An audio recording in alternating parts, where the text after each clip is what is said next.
आज अपन बात करते हैं कक्षा 10 15.3 का प्रश्न संख्या 7। देखो वेरी इंपॉर्टेंट क्वेश्चन है, ध्यान से समझना। ये इस बार चांस बनती है इस क्वेश्चन में आने की, तो इसको थोड़ा ध्यान से समझना। बहुत पहले एग्जाम में बोर्ड में आया हुआ है, तो इसको थोड़ा वेरी इंपॉर्टेंट समझना। क्वेश्चन कहता है कि दी गई आकृति में ABMC त्रिज्या 14 सेंटीमीटर है। ये जो है त्रिज्या वो कितनी है? 14 सेंटीमीटर। ये थोड़ा ध्यान देना। ABMC जो भी है त्रिज्या कितनी है? 14 सेंटीमीटर। वृत्त का चतुर्थांश है। ये जो वृत्त है ना, ये है वृत्त। ये क्या है? वृत्त। ये वृत्त का कह रहा है चतुर्थांश है। तो चतुर्थांश का मतलब ये होता है कि इस वृत्त को 4 भागों में बांट दिया। कितने भागों में? 4 भागों में।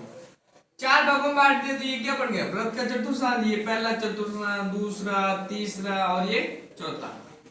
इस प्रकार से कितने चतुर्थांश हो गए? 4। तो कहता है ये वृत्त है, वृत्त में चतुर्थांश कितने हैं? 4। ये समझ में आ गया होगा आपको। फिर ये कह रहा है ये जो BC है, ये जो है BC को व्यास मानकर एक अर्धवृत्त खींचा गया है। ये BC है आपका, और ये BC को अपन व्यास मानकर क्या खींचा गया है? ये अर्धवृत्त। ये क्या खींचा गया है? अर्धवृत्त। बात समझ में आ गई? तो अर्धवृत्त खींचा गया है, तो ये कह रहा है छायांकित भाग का क्या ज्ञात करना? क्षेत्रफल। ये जो हिस्सा है छायांकित भाग, ये हिस्सा में ज्ञात करना। बात समझ में आ गई? तो सबसे पहले एक काम करो, जब मुझे छायांकित भाग का क्षेत्रफल ज्ञात करना है, तो छायांकित भाग क्या है आपका? वृत्त। ये जो आपका छायांकित है भाग है, ये बड़े वृत्त का अर्धवृत्त है। बड़े वृत्त का क्या है? अर्धवृत्त। अब अपन एक काम करो, जब हमें इसका छायांकित भाग का क्षेत्रफल निकालेंगे, तो इसमें अपन एक चीज ध्यान रखना कि हमें त्रिज्या नहीं है हमारे पास। क्या नहीं है? त्रिज्या। तो सबसे पहले हमें क्या लानी पड़ेगी? त्रिज्या। जो बड़े वृत्त की त्रिज्या है ना, वो लानी पड़ेगी। क्या लानी पड़ेगी? बड़े वृत्त की त्रिज्या। तो बड़े वृत्त की त्रिज्या लाने के लिए हम क्या करेंगे? सबसे पहले इस BC को अपन क्या मानेंगे? कर्ण। क्या मानेंगे? कर्ण। BC को कर्ण मानेंगे, और पाइथागोरस प्रमेय द्वारा हम क्या निकालेंगे? इसका व्यास। क्या निकालेंगे? व्यास। हमारे पास लंब दे रखा है, आधार दे रखा है, हम क्या निकाल दो? कर्ण। तो ले लेंगे त्रिभुज। पहले सबसे पहले त्रिभुज ABC। त्रिभुज ABC आंसर करेंगे त्रिभुज ABC से। किस विधि से? पाइथागोरस प्रमेय द्वारा। यहां लिख दूं पाइथागोरस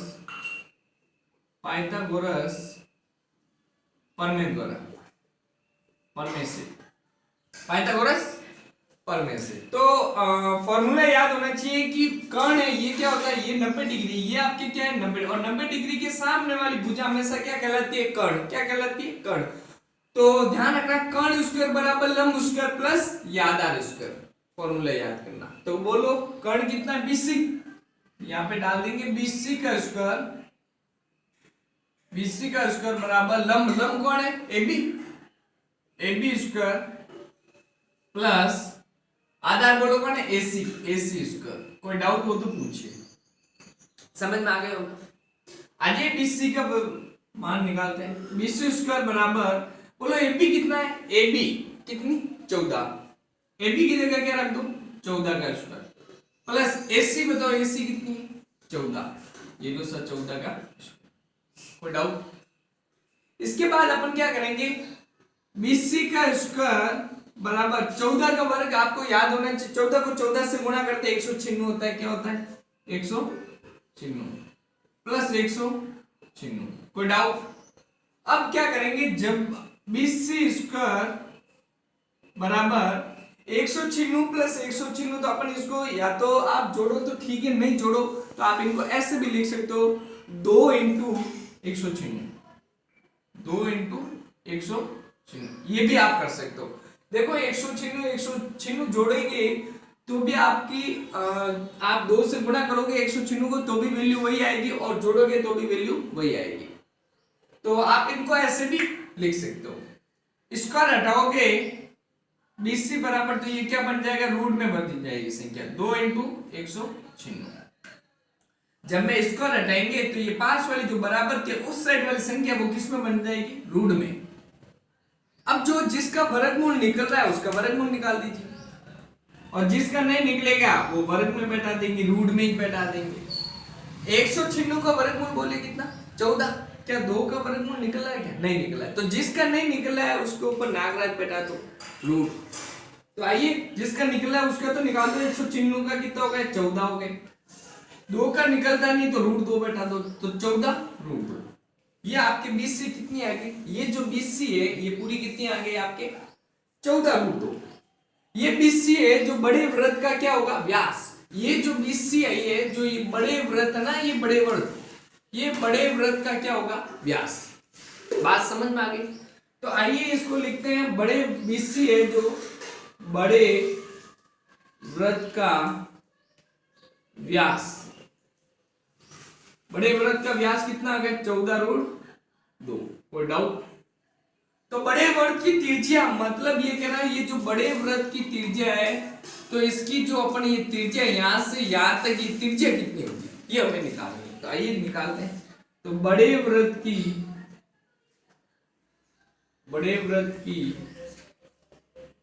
त्रिज्या फॉर्मूला आपको याद हो जाएगा, व्यास बटा 2। अगर व्यास दे रखा हो तो व्यास बटा 2 कर दीजिए। तो बड़े वृत्त की त्रिज्या बराबर व्यास कितना? 14 रूट 2 बट्टे में 2, भाग लगा 2 सत्ते 14, यानी 7 रूट 2। आपकी त्रिज्या कितनी आ गई? 7 रूट 2।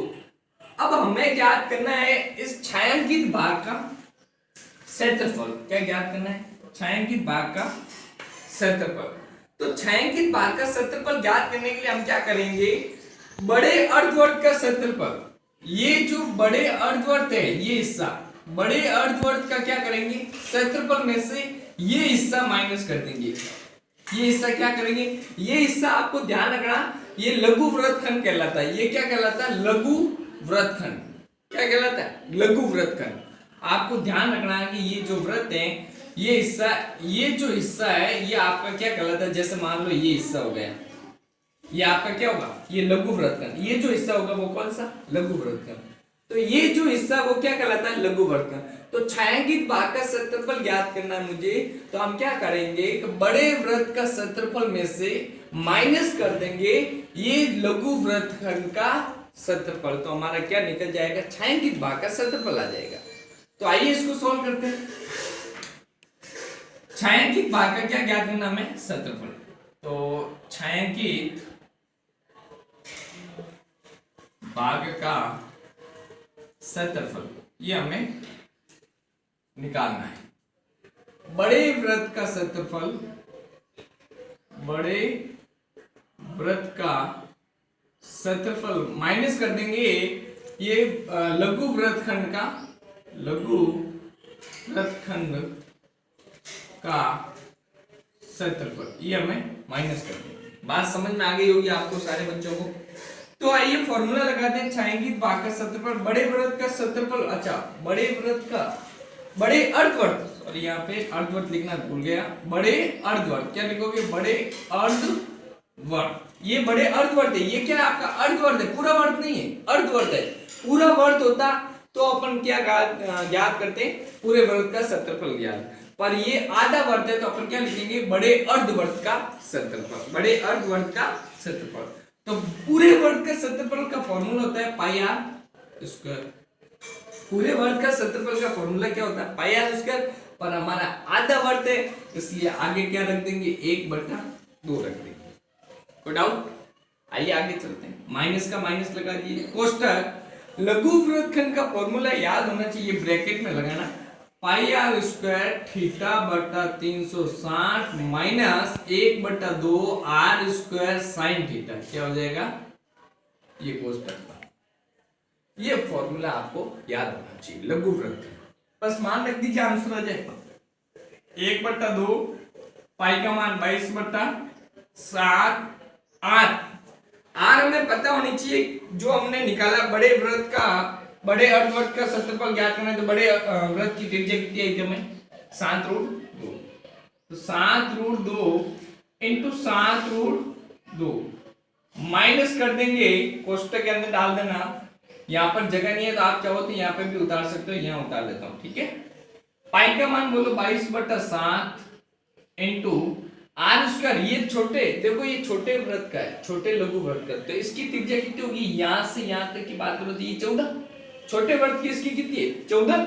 यहाँ पे लिख देंगे छोटे वर्ग की त्रिज्या कितनी आ गई 14 इंटू 14 इंटू थीटा। बोलो थीटा कितना है, ये रहा 90 डिग्री। थीटा कितना है 90 डिग्री। तो यार थीटा की जगह क्या रख देंगे 90 बट्टे में बोलो कौन है 360, माइनस का माइनस लगा दीजिए 1/2 1/2 लगा दीजिए इंटू आर। आर कितनी है 14, छोटे वर्ग की त्रिज्या तो 14 इंटू 14।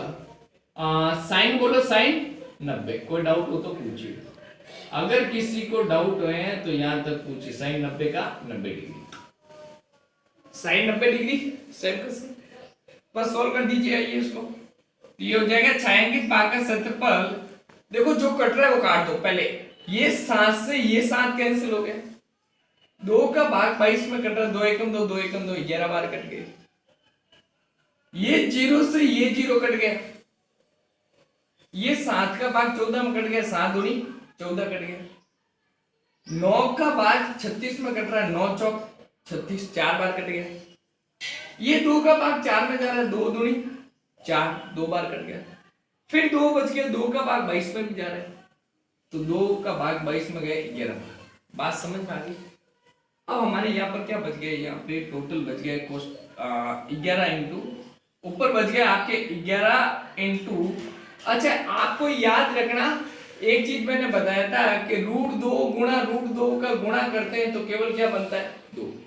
√2 इंटू √2 क्या होता है 2 होता है।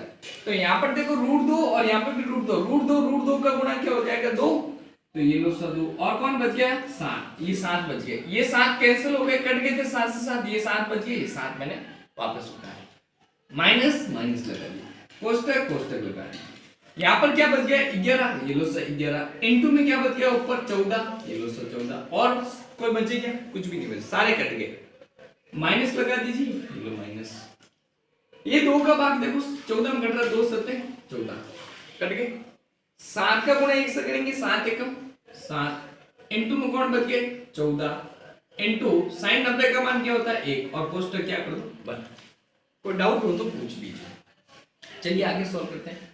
छायांकित भाग का क्षेत्रफल 11 2 और 7 का जब इन तीनों का गुणा करोगे 7 दूनी 14 और 14 का गुणा 11 से करोगे तो 154 आ जाएगा। क्या आ जाएगा 154।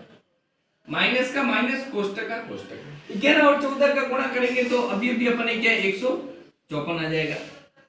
माइनस का माइनस और 7 को 1 से गुणा किया 7 एकम 7 और 14 सत्ते होते हैं 91। 14 एकम 14 14 सत्ते 91। 14 का पाठ आना चाहिए, मैंने कहा ना पाठ याद कर लेना। 14 सत्ते 91 और कोष्टक बने। अब कोष्टक को खोलेंगे तो क्या हो जाएगा गुणा हो जाएगा। तो आइए गुणा करते हैं। 154 माइनस का गुणा प्लस से करूंगा तो माइनस का 154 हो जाएगा। माइनस का गुणा माइनस से क्या क्या बन जाएगा प्लस बन जाएगा और 98।